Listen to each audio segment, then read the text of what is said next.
Tô bem, velho. E você, tá bem? Como é que tá a tua quarentena aí? Então eu vou começar me apresentando pra não falar tanto também, porque eu falo muito, velho. E você vai perceber isso na hora de editar. Maceió do NSC que bate pelas ruas, Maceió do sol que só se esconde ao chegar da lua. Cê é a minha, cê é a sua, cê é a nossa solidão. Imagine a do Baldomero, a do Cadeão, Siridião. Eu sei que a do ali é bem maior, decepção. Pedir mão nas quebradas de Maceió, mas sem vocês me sinto só. Se eu for pra ir rolar confronto, sem vocês não sei viver. Maceió é tudo e pronto.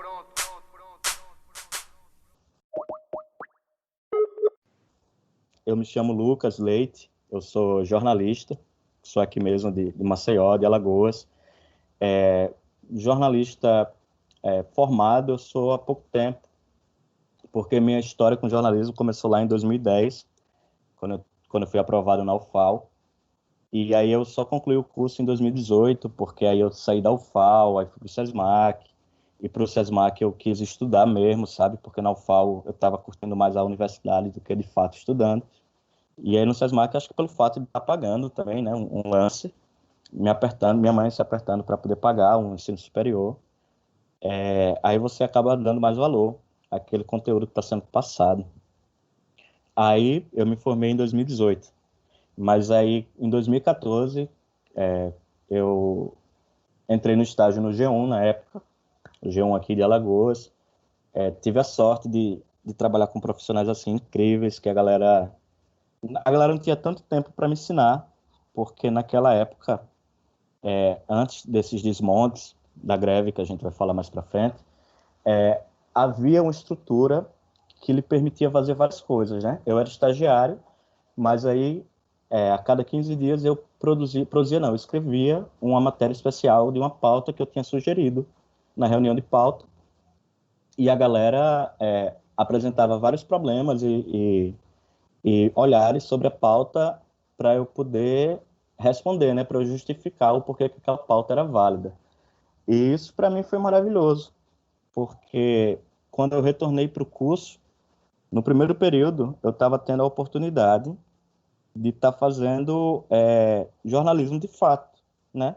De, de eu estar observando vários olhares, que o pessoal sempre falava, ó, Lucas, se o órgão oficial falar isso, questione, porque sempre tem outro lado.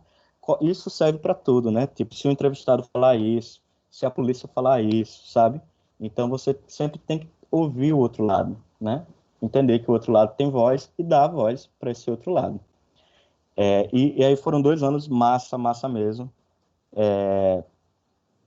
Lá no G1, foi quando eu me liguei também, que eu tenho uma tara por matéria investigativa.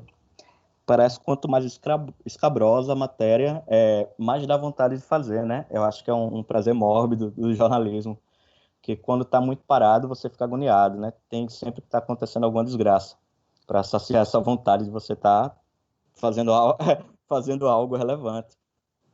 E aí, entre essas desgraças que eu cobri, eu não cobri a queda do Moinho Motriza, daquele silo, né?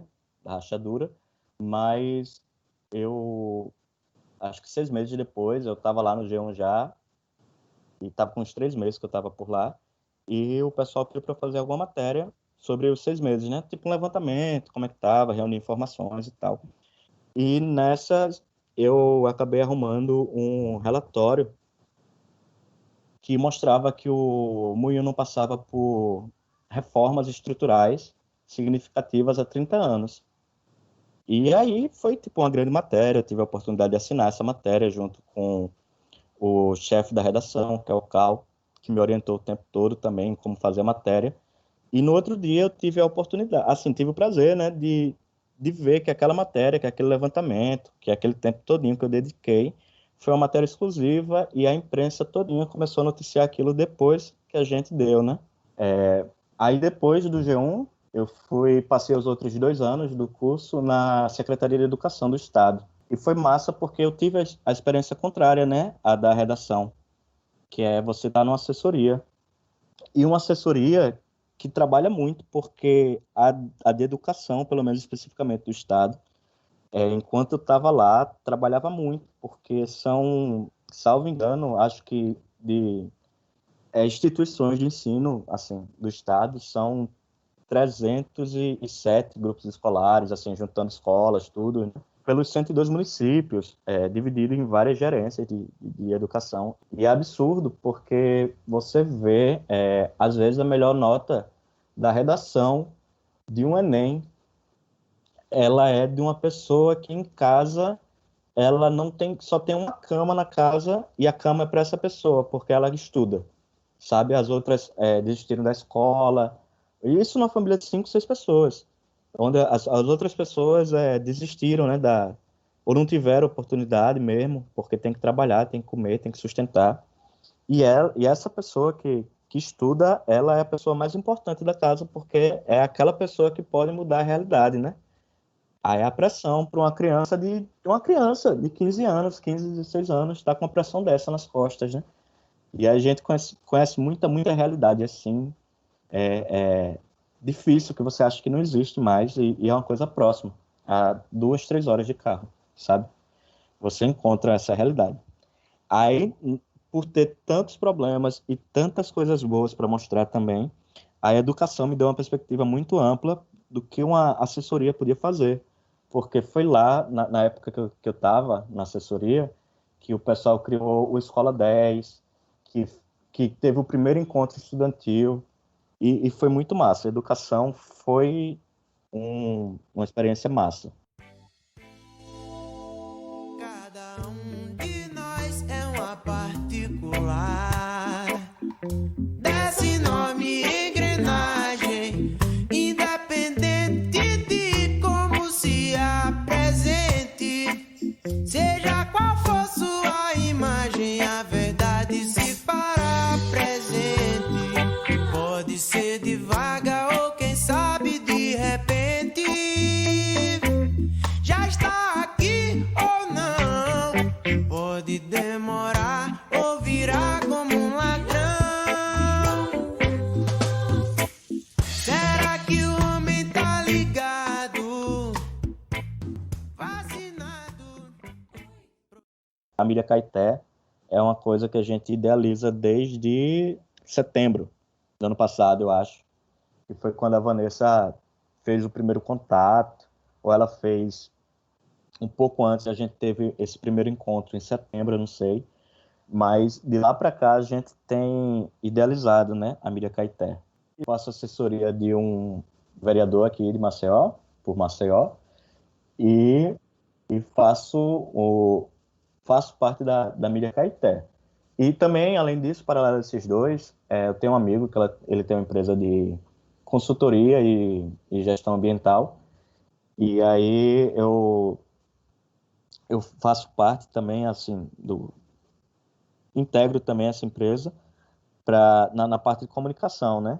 Então, são 3 coisas, assim, totalmente distintas uma da outra, na verdade, né? Que uma tá aquele lance investigativo, de cunho social, da gente escrever aquilo que a gente tem vontade de ler, principalmente. Eu acho que o lance é esse da Mídia Caeté. Eu escrevo coisas, e escrevo de formas que eu acho que, pelo menos para mim, é muito prazeroso de ler, porque às vezes a gente tem um padrão, né, de jornalismo, aqui no Brasil, de estrutura, e até no mundo, de estrutura de lead, né, de pirâmide invertida, de o que, quando, onde, como, porquê. Tem toda essa estrutura, a gente sabe. Mas quando a gente tem a oportunidade de ver aquele mesmo assunto, aquela mesma temática, sendo abordado de uma forma diferente, às vezes de uma forma mais lúdica. Eu gosto muito de misturar as minhas matérias com música, ou colocar trechos de música, que eu acho que eu escuto muito enquanto estou pensando aquelas matérias, né? Então, eu, é, é isso mesmo. Às vezes eu brinco que o pessoal, as matérias da greve, todas as matérias, eu acho, eu coloquei uma música de, que eu estava ouvindo, a maioria foi dos Novos Baianos, inclusive, e teve a matéria que eu fiz com a Vanessa lá da, da remoção da galera da balança, de pescadores, já no Jaraguá, ali naquele espaço. E aí a gente colocou a novidade. E aí eu acho que foi uma música que casava bem, né? E, e eu até brinquei com ela na ocasião, que quando eu falei, Vanessa, o que é que tu acha? Eu vou abrir a matéria, mas eu pensei em colocar uma música. O que é que tu acha? Ela, não, acho massa, eu gosto quando você põe, né? Aí eu brinquei, eu acho que eu escrevo as matérias só para poder estar indicando pro povo as músicas que eu gosto. Em vez de fazer uma playlist. Pô, é a matéria, você de repente não presta nem tanta atenção, mas aquela música, pô, você não termina nem a matéria, mas a música vai ouvir depois, aí se der vontade, volta pra matéria. Mas, mas eu sei escrever, eu não sei fazer playlist, né? Aí eu acho que eu indico as coisas assim. Não, mas era isso que eu ia falar, mas é isso mesmo, assim, minha vida tá mais ou menos nessa correria.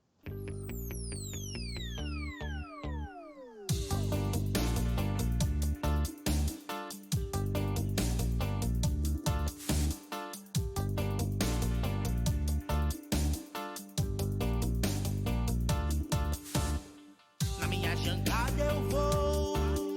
Se quiser afundar antes de eu chegar, sempre a lutar, louvando a Jah. Caminhar sem julgar, muita coisa se aprende depois de apanhar. Então, a greve, eu fiquei sabendo, eu não estava mais em nenhuma das empresas, né? Quando eu não estava mais em nenhuma das empresas quando começou a surgir esse burburinho de que, pô, vão reduzir salário, vão não sei o quê. Mas eu acompanhava nos grupos sempre o sindicato convocando a galera, né? Para as reuniões que, né, quase tem pouquíssima adesão da categoria.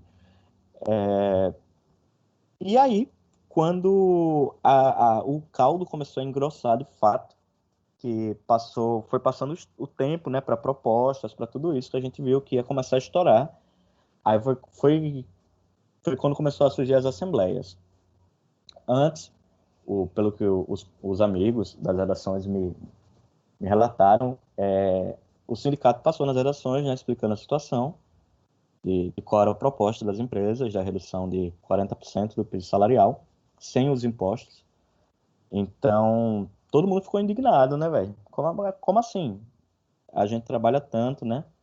E, e não é reconhecido.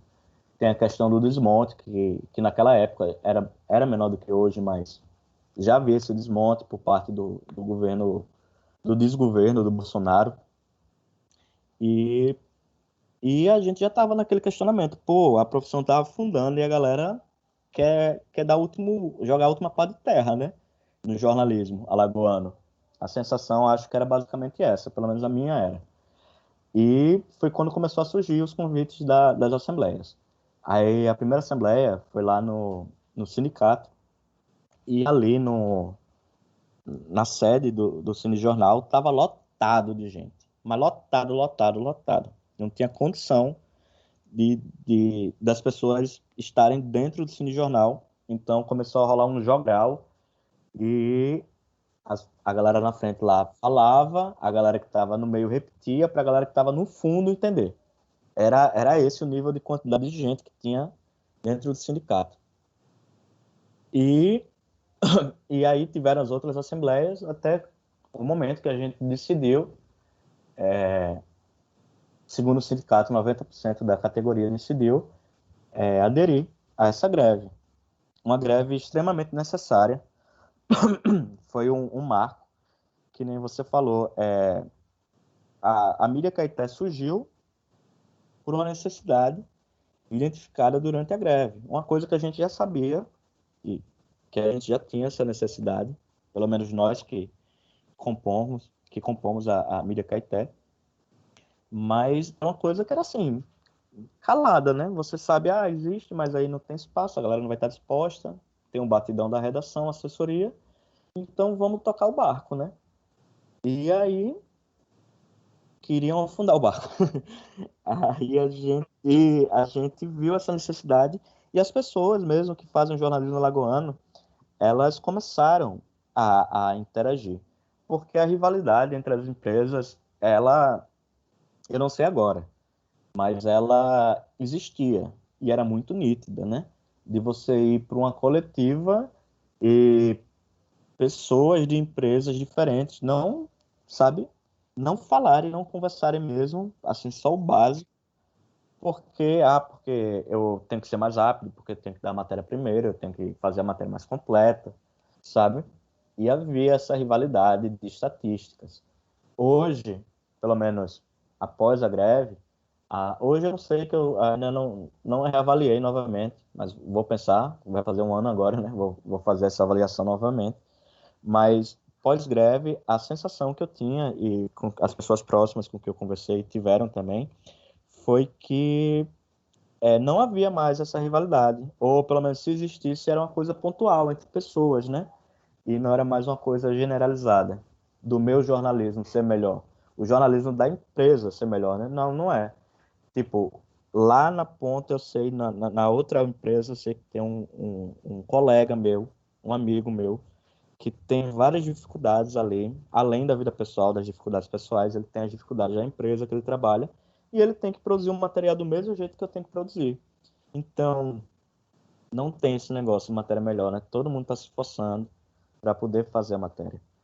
E aí eu tive a sensação que ela diminuiu mais essa rivalidade entre os jornalistas.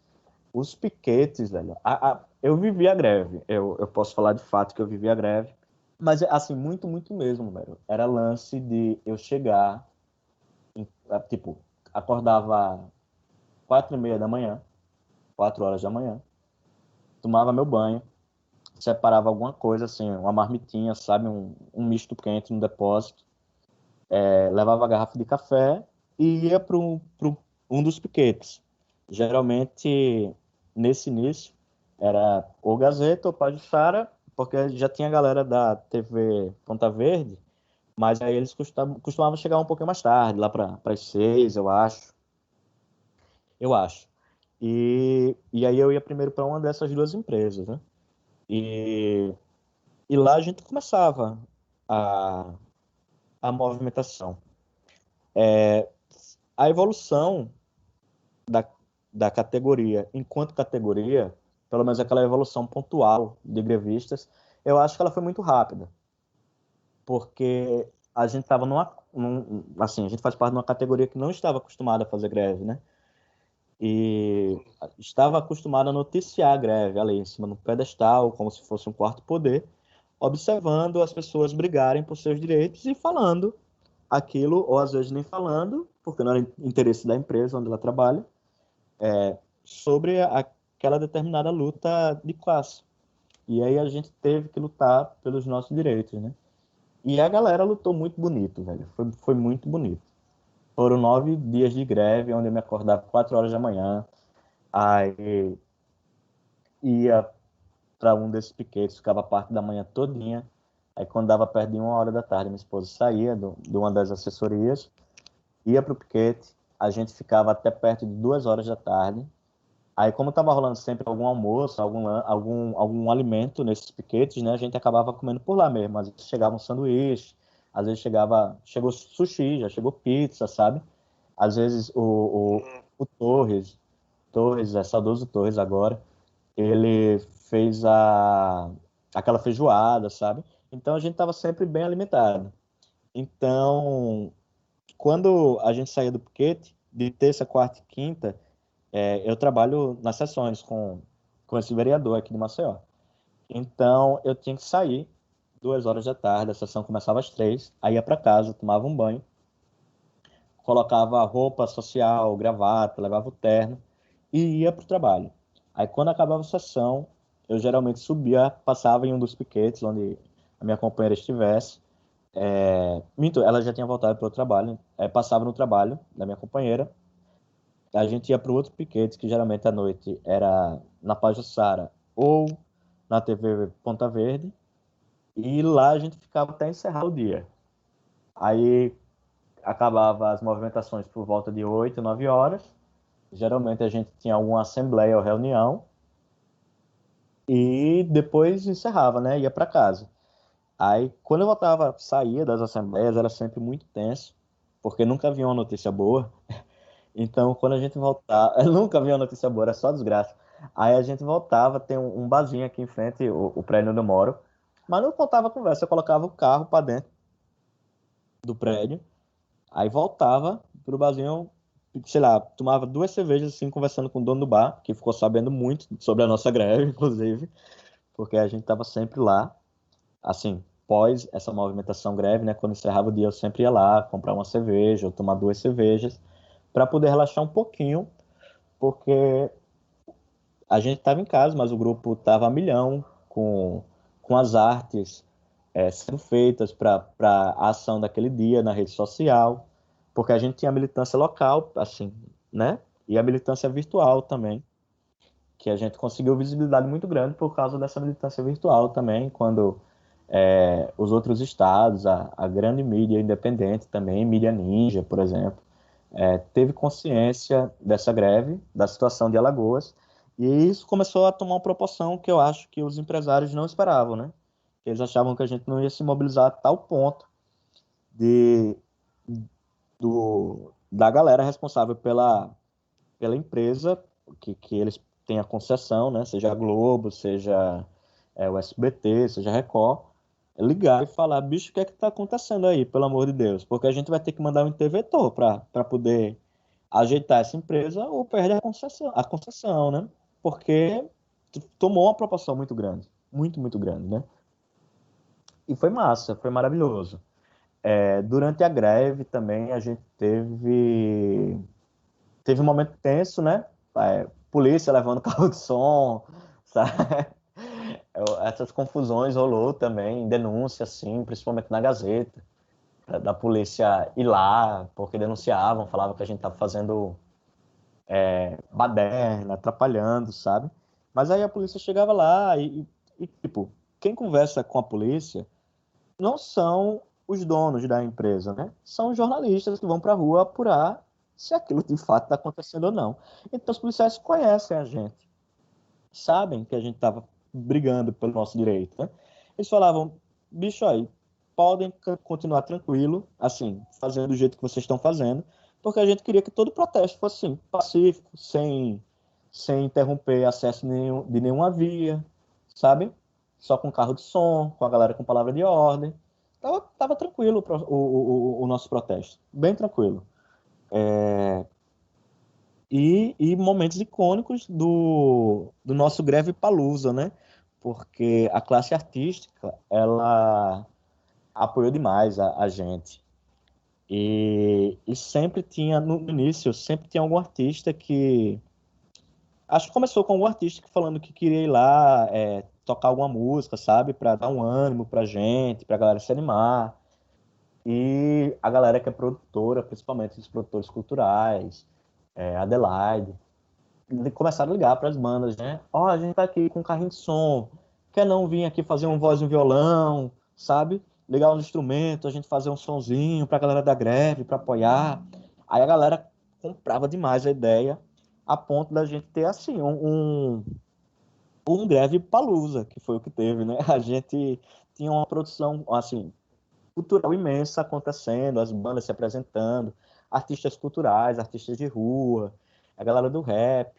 Então, muita gente de diversos gêneros passaram por ali e cada um contribuiu um pouco. Então, foi muito massa, sabe? Eles ajudaram demais a gente a aguentar o sol e chuva da greve. Que a gente até brincava, vamos mudar, que foi nessa época, na época de chuva aqui, a gente brincava, né? Ó, vamos mudar essa data do dissídio para dezembro, porque pelo menos é sol, não vai chover, né? Porque de repente a gente tava num sol escaldante e vinha um toró imenso e molhava todo mundo.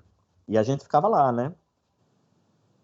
Outro ponto da greve que eu queria ressaltar foi a interação com o público, né?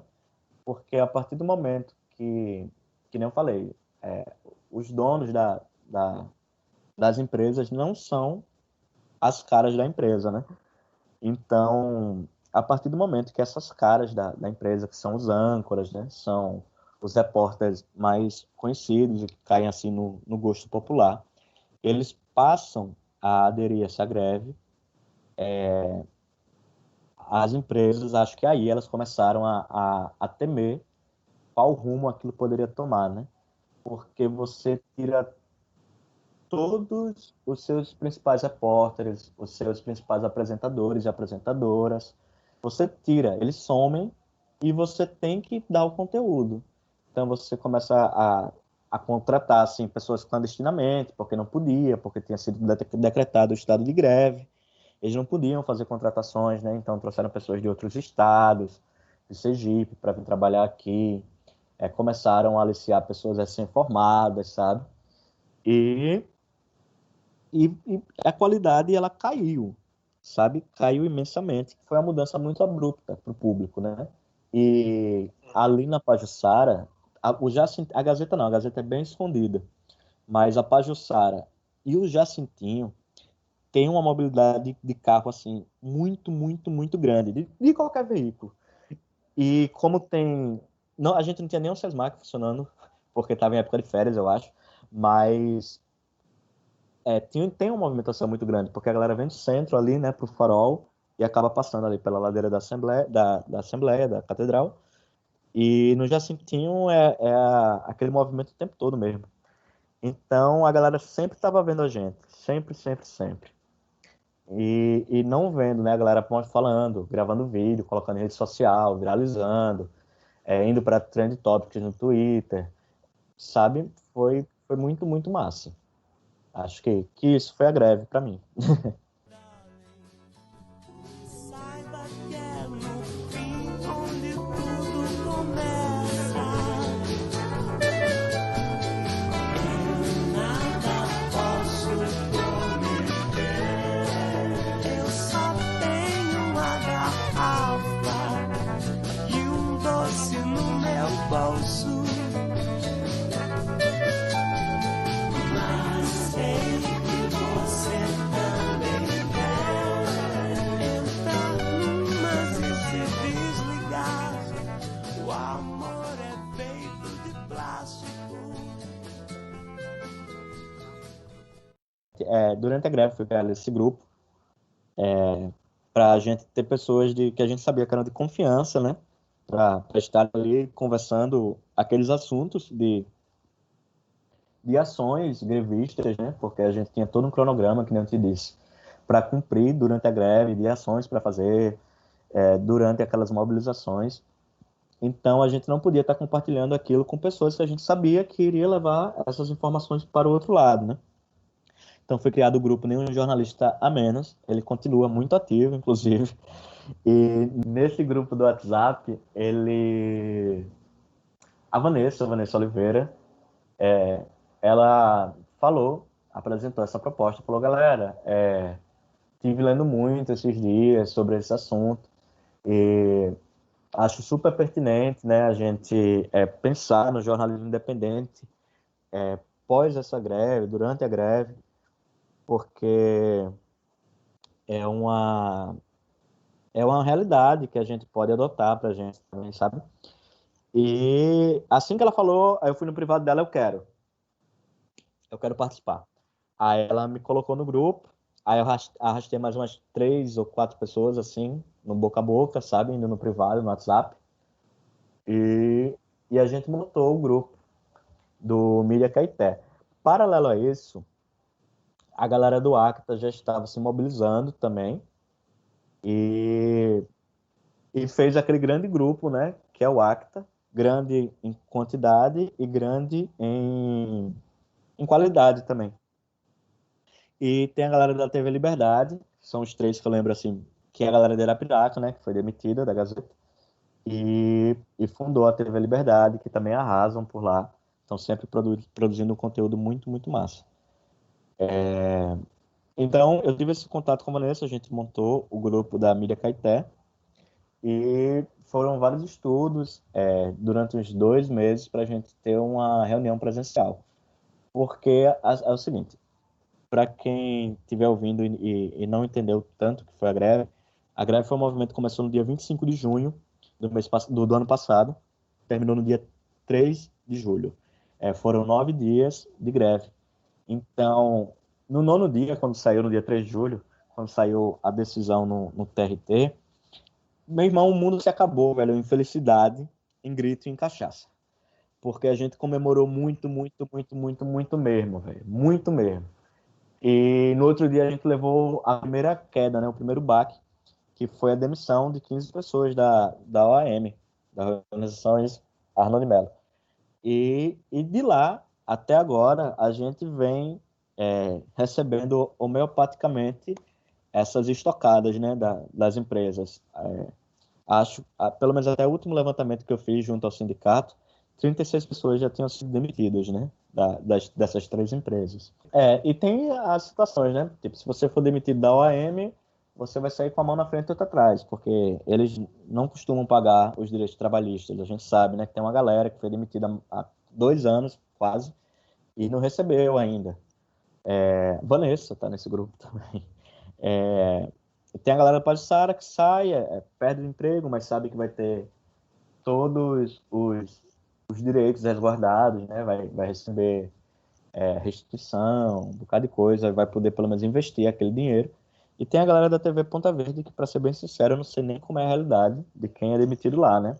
Mas eu soube que a galera também não é muito atenciosa, não. E então a gente começou a levar essas pancadas, né? Assim, principalmente no psicológico, de ver você, colegas que dividiram aqueles 9 dias, estavam sofrendo essas represálias e foram demitidos porque estavam brigando pelo direito de outras pessoas que ocuparam os espaços, né? Que eles deixaram quando foram demitidos. Então era tudo muito confuso. E a gente amadureceu essa ideia da mídia Caeté durante esse processo de luto, de perda dos colegas, né? E a primeira coisa que a gente falou é: meu irmão, não vamos ter rabo preso com ninguém. Isso quer dizer que a gente não vai aceitar caso um governo estadual, a prefeitura, queira incentivar, né, o nosso projeto. Não, isso não quer dizer isso, né? Quer dizer que, apesar disso, a gente quer receber o dinheiro de quem sabe que a gente pode, por exemplo, vai colaborar com o nosso projeto, acha legal, quer doar, doe, massa, a gente precisa muito. Agora, não é porque você está fazendo essa doação que, a partir desse momento, eu não vou poder falar de qualquer problema que você tenha ou possa causar, entendeu? É esse negócio, não é uma troca de favores, né?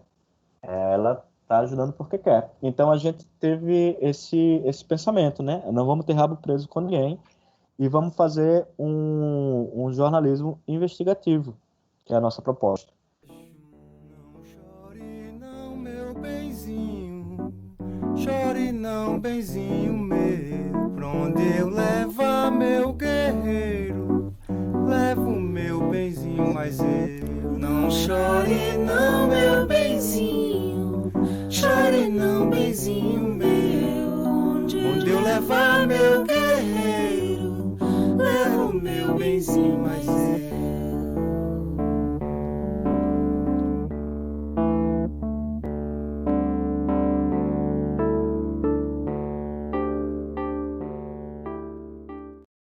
Hoje, com esse lance da pandemia do Covid, mas a gente mudou um pouco, né? O jornalismo mudou para poder acompanhar todas as novidades que o novo coronavírus trouxe para o mundo, né? Então, mas no princípio a gente queria fazer matérias bem mais apuradas, assim, muito apuradas, né? Não que essas não estejam, mas matérias muito apuradas e que mostrasse um olhar diferente sobre aquele papo que eu te falei, a gente falar sobre coisas que a gente gostaria de escutar, sobre coisas que a gente gostaria de ler, que visse que tinha na mídia local. Então, a gente reuniu uma galera. Quando chegou em 11 pessoas, a gente decidiu que não entrasse mais ninguém, assim, não, pelo menos não naquele momento, porque a gente precisava organizar burocraticamente como é que essa empresa aconteceria de fato, né? Então, a gente fechou nesse número por enquanto. Temos pessoas que colaboram com artigo, e é uma coisa que tem aumentado muito durante a quarentena. São pessoas que, tipo, que leem o site, que gostam, eu acho, pelo menos que gostam daquilo que estão lendo e querem mostrar o ponto de vista delas também, entendeu? Porque esse é o lance, né? Não existe uma versão só sobre os fatos, né? Todo mundo tem a sua perspectiva sobre um determinado fato. e a gente mostra a nossa.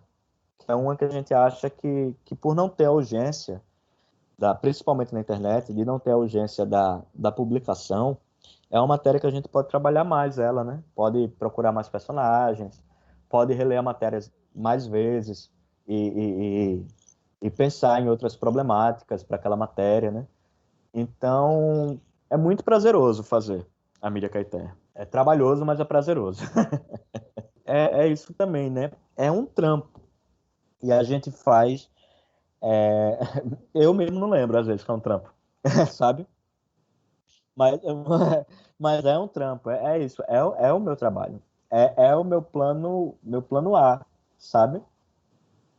O meu plano A, o meu plano B. Mas é um dos meus principais planos, é viver da mídia Caeté, entendeu? O slogan que você falou de independente, comunitário investigativo, o lance é esse, independente, pelo menos assim, eu digo, uma visão, não da mídia Caeté, mas uma visão minha, que essa independência, ela se dá mais à linha editorial, sabe? Pelo menos na minha perspectiva. Que a gente, foi isso que eu te falei, a gente não precisa fazer matéria recomendada, porque o amigo do chefe vai fazer alguma coisa, entendeu? Ou a amiga da chefe. A gente não precisa fazer isso. Então a gente se sente muito livre e muito independente para pautar vários assuntos e questionamentos, sabe? Durante a pandemia, a gente fez uma matéria sobre como é que estava sendo a quarentena para as crianças, sabe? Que é uma coisa que a gente, pelo menos quem não é pai, nem é mãe, não se liga muito em como é ter um filho, uma filha com aquela energia, com aquela vontade de aprender coisa nova, com aquela vontade de interagir ali com você 24 horas enquanto você precisa trabalhar e fazer as coisas de casa, né? Então, são essas independências, esses atos que a gente se permite, né? Poder falar sobre coisas que às vezes nem interessam o grande público, mas que é uma coisa que a gente acha que deva ser compartilhada, né? Que são experiências que devam ser compartilhadas. Aí isso já remete também ao comunitário, porque a gente organiza a mídia Caeté, né? A gente faz, a gente escreve, a gente tem os gastos com a mídia Caeté para poder fazer, mas ela não é nossa, né? Ela até aquele jargão brega, né? A empresa de vocês, mas não, ela de fato não é nossa, porque é da pessoa que também se sente à vontade de escrever um artigo e mandar para gente publicar sobre um assunto que é legal, sabe? Um assunto que ela tem domínio. É da pessoa que manda um e-mail e fala, pô, que atitude massa, eu quero financiar. Porque é uma ideia coletiva, não é uma ideia para a gente enriquecer. O nosso plano, assim, o sonho ideal da gente, quando a gente teve a reunião da mídia Caeté, a gente falou, pessoal, mas aí grana, como é que vai ser? A gente só quer ganhar um piso salarial, minha gente. Meu irmão, não é nem um teto, não é nada, porque não existe.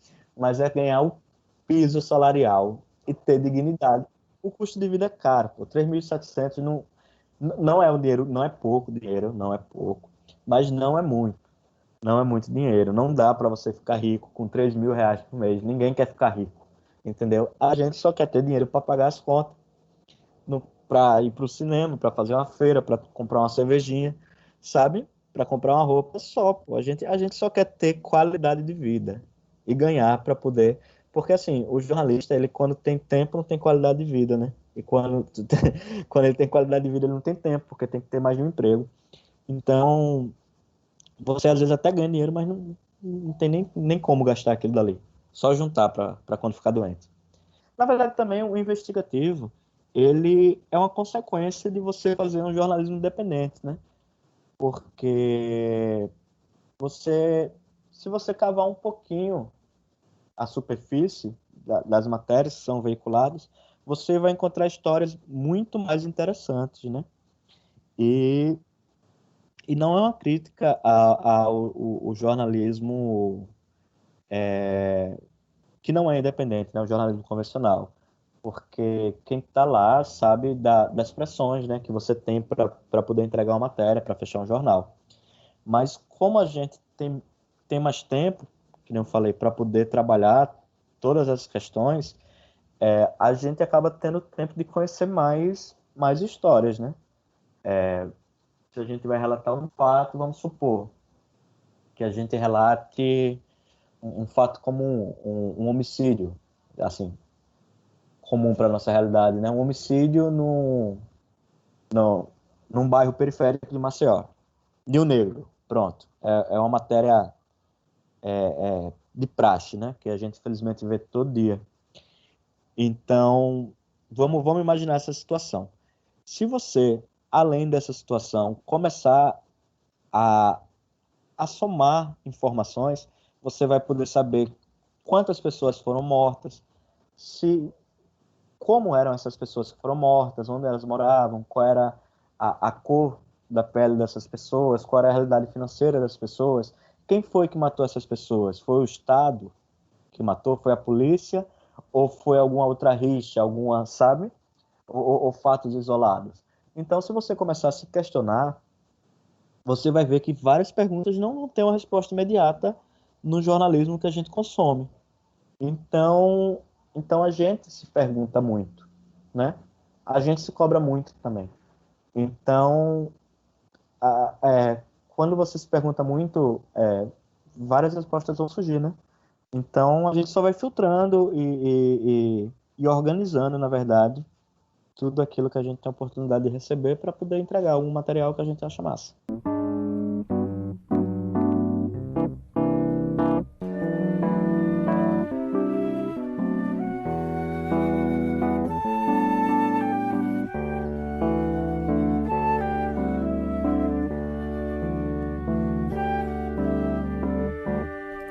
O meu pé de carambola, minha praia de Guaxuma, o meu pé de carambola, que dá fruta o ano inteiro, de janeiro a janeiro. Nesse tempo de fake news, né, que nem eu falei, assim, mas quero deixar mais claro e reiterar que esse desmonte vem acontecendo a partir do momento que a pessoa que está ocupando a presidência, ela já começou a fazer esse desmonte no momento da campanha política dela, né? Então, mas não é uma especificidade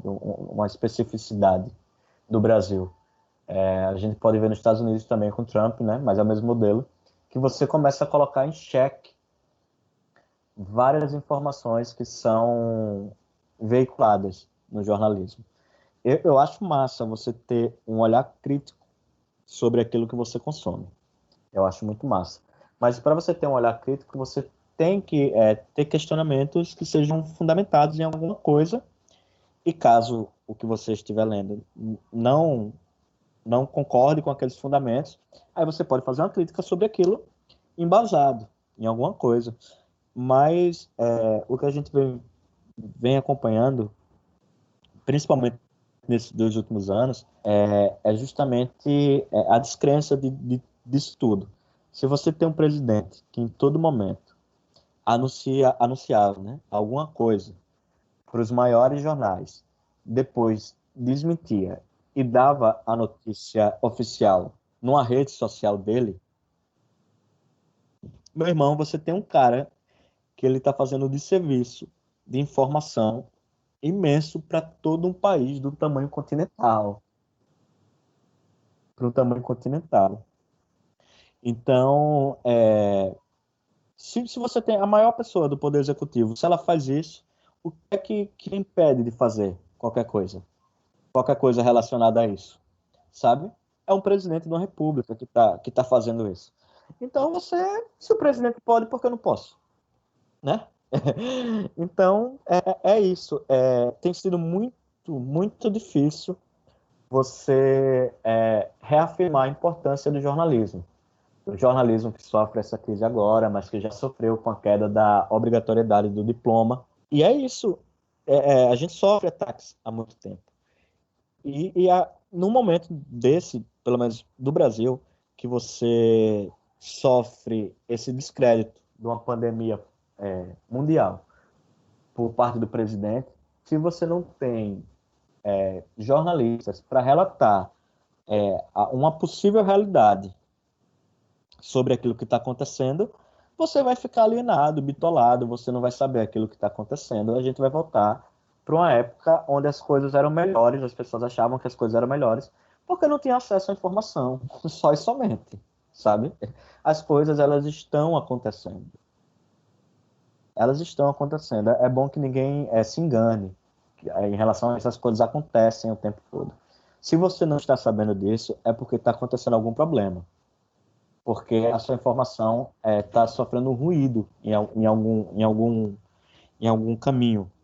Mas as coisas acontecem.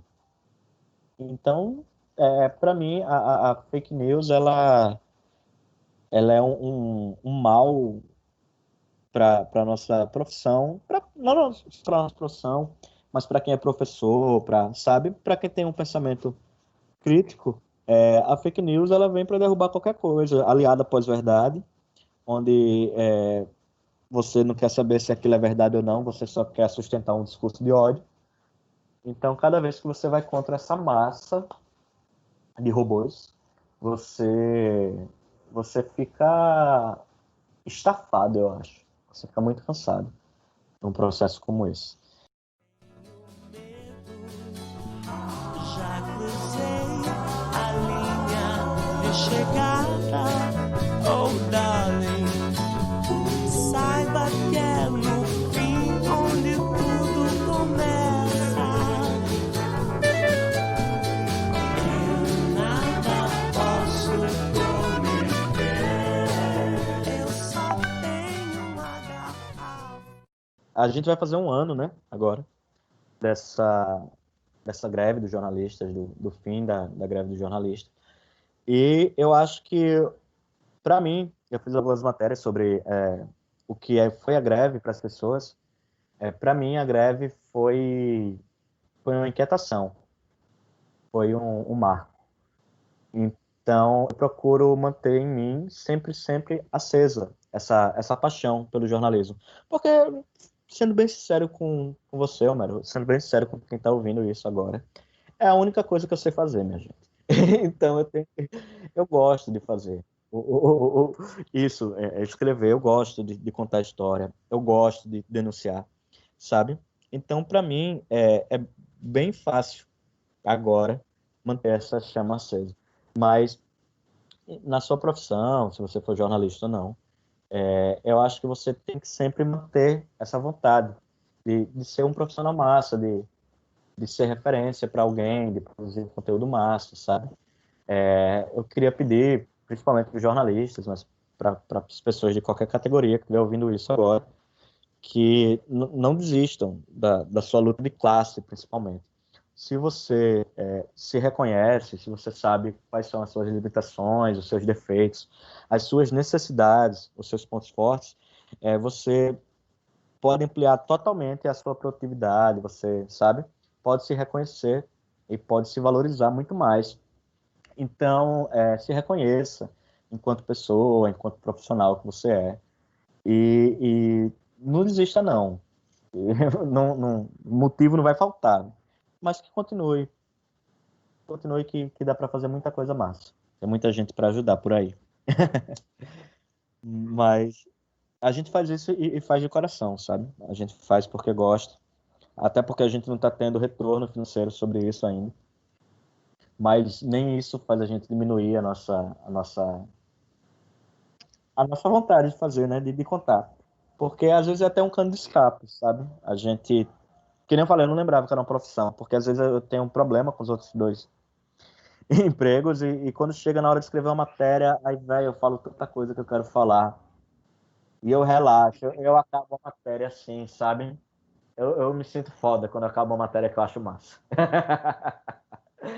Mas chega, sai feliz. Mas a maior recompensa, assim, para mim, é quando eu tenho amigos e colegas da profissão que vêm falar comigo e indicar, tipo, meu irmão, que texto massa, velho. Era isso que eu estava querendo ver. É massa, muito bom, sabe? Então, para mim, quando uma matéria dá certo, para mim e as pessoas, os colegas principalmente, reconhecem isso, para mim já se pagou ali, né?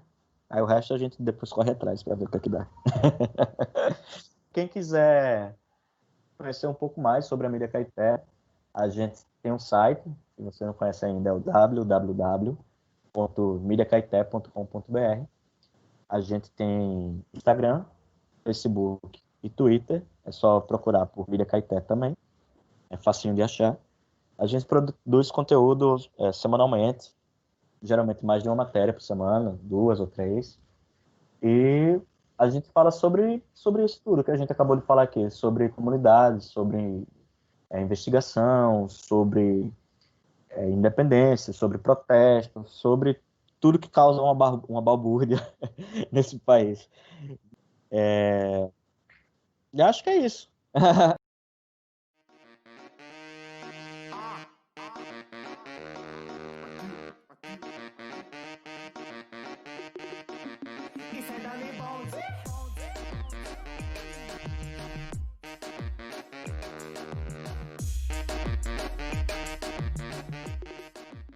Antes de me apresentar, eu queria falar que eu acho fantástico, a gente já comentou em reuniões da Mídia Caeté, você sabe, mas eu acho fantástico o nome Flaucast, porque Flau, pô, você remete logo geograficamente o espaço de onde você tá ali, né? Qual local que você tá, Flau.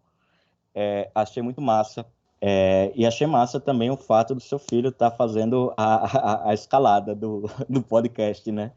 Falando quais os temas, quem vai ser o convidado. Tipo, e massa porque, tipo, ele errando mesmo e vendo como é que fala aquelas palavras ali, né?